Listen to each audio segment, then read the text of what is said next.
Assalamualaikum warahmatullahi wabarakatuh. Allahumma salli wa sallim wa barik ala Sayyidina Muhammad wa ala ali Sayyidina Muhammad. Sahabat dari Salatun Naba yang dimuliakan Allah, Umar bin Khattab, siapa yang tidak mengenal salah satu sahabat ini dengan sifatnya yang begitu keras hingga diriwayatkan bahwa beliau pernah membentak Hajar Aswad. Benarkah demikian? Kemudian apa alasan beliau hingga bertindak sejauh itu? Silahkan tonton video ini hingga akhir agar kita senantiasa mendapat berkah dari kisah ini. Sahabat dari Salatun Naba yang dimuliakan Allah, Umar bin Khattab adalah salah satu sahabat utama Nabi Muhammad SAW. Dia dikenal dengan julukan Al-Faruq yang berarti pembeda antara yang benar dan yang salah. Umar lahir sebelum masa kenabian dan awalnya adalah seorang musuh keras Islam. Namun setelah ia mendapat hidayah dari Allah, beliau mengalami perubahan hati yang mendalam. Dia memeluk Islam pada tahun ke-6 Hijriah. Umar memainkan peran penting dalam sejarah Islam sebagai khalifah kedua setelah wafatnya Nabi Muhammad SAW. Beliau adalah pemimpin dengan tegas dan adil. Di bawah kepimimpinannya, wilayah Islam berkembang pesat, termasuk penaklukan Persia dan kekaisaran Bizantium. Sahabat, Umar bin Khattab mempunyai pribadi yang keras hingga ada salah satu riwayat yang terkenal ketika Umar bin Khattab menyampaikan pendapat kepada Hajar Aswad saat beliau tiba di Ka'bah selama haji. Umar menyatakan bahwa Hajar Aswad hanyalah batu tanpa kemampuan untuk memberikan manfaat atau bahaya, dan hanya Allah lah yang pantas disembah. Diriwayatkan dalam kitab Al-Mustadrak ala As-Sahihain yang ditulis oleh ulama bernama Al-Hakim Al-Nishaburi atau dikenal dengan Abdullah Muhammad bin Abdullah Al-Dahabi Al-Syafi'i yang hidup pada abad ke-10 Masehi. Diriwayatkan ketika Umar bin Khattab tiba di Ka'bah selama pelaksanaan haji. Ketika ia mencapai Hajar Aswad, ia berbicara dengan batu hitam itu secara emosional. Umar berkata bahwa Hajar Aswad hanya sebuah batu yang tidak memiliki kemampuan apapun untuk memberikan manfaat atau bahaya.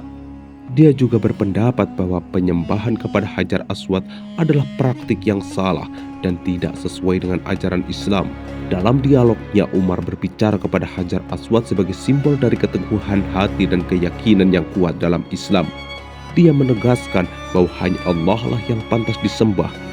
Dialog Umar bin Khattab dengan Hajar Aswad juga mencerminkan pemahaman mendalamnya tentang tauhid atau keyakinan dalam keesaan Allah. Diriwayatkan dalam kisah Al-Anbiya Ibnu Katsir, Nabi Ibrahim meminta anaknya, yaitu Nabi Ismail, untuk mencari batu guna menutupi ruang kosong di sudut Ka'bah. Ismail pun berkelana mencari batu. Kemudian saat di perjalanan, Nabi Ismail bertemu dengan malaikat Jibril. Malaikat Jibril memberikan sebuah batu hitam yang kini disebut dengan Hajar Aswad. Ismail lalu menerima batu tersebut dan bercerita kepada Nabi Ibrahim. Kemudian bertanyalah Nabi Ibrahim kepada putranya, "Dari mana kau peroleh batu ini?" Ismail pun menjawab, "Batu itu didapatnya dari yang tidak memberatkan cucuku dan cucumu." Nabi Ibrahim dan Nabi Ismail kemudian mencium batu tersebut. Dari situlah banyak umat Islam yang menjalankan ibadah haji dan berharap dapat mencium batu yang terletak di sudut timur Ka'bah tersebut. Diriwayatkan Imam Al-Ghazali dalam Ihya Ulumuddin dengan mengutip hadis riwayat Imam Bukhari. Sesungguhnya Rasulullah mendatangi Hajar Aswad dan menciumnya. Umar bin Khattab kemudian berkata kepada Hajar Aswad, "Sungguh aku tahu bahwa kau hanya batu, tidak bisa memberikan udara dan manfaat. Sungguh andai aku tidak melihat Nabi menciummu, niscaya aku pun tidak akan menciummu." Hadis riwayat Bukhari. Riwayat Abdullah bin Umar, setelah Umar mencium batu itu, ia menangis dengan keras dan menoleh ke belakang. Ternyata ada Ali bin Abi Thalib. Kemudian berkatalah Umar bin Khattab, "Disinilah tempat menumpahkan air mata dan doa-doa yang dikabulkan." Ali kemudian menjawab, "Wahai Amirul Mukminin, Hajar Aswad ini bisa memberi udara dan manfaat." "Bagaimana mungkin?" kata Umar.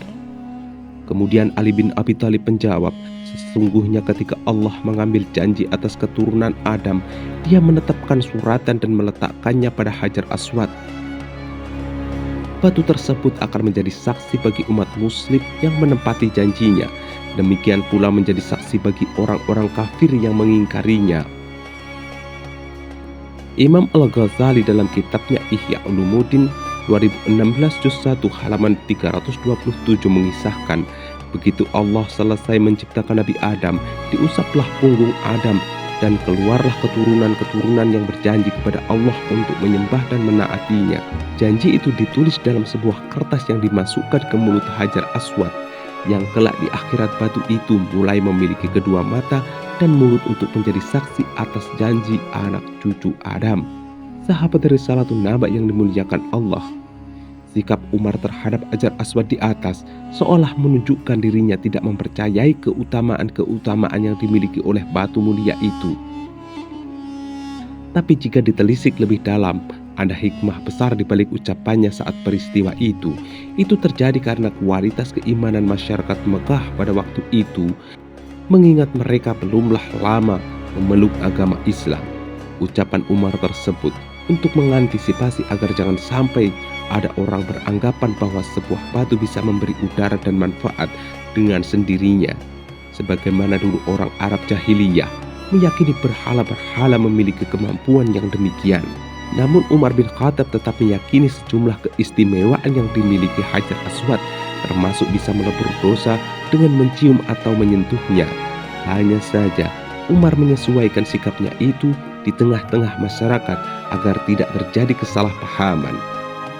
Selain itu, hikmah lain dari sikap Umar di atas menunjukkan ketaatan seorang umat Nabi untuk menjalankan sunnah Rasulnya. Kesediaan Umar mencium Hajar Aswad atas dasar ittiba, yaitu mengikuti perbuatan Nabi Muhammad yang merupakan bukti ketakwaannya.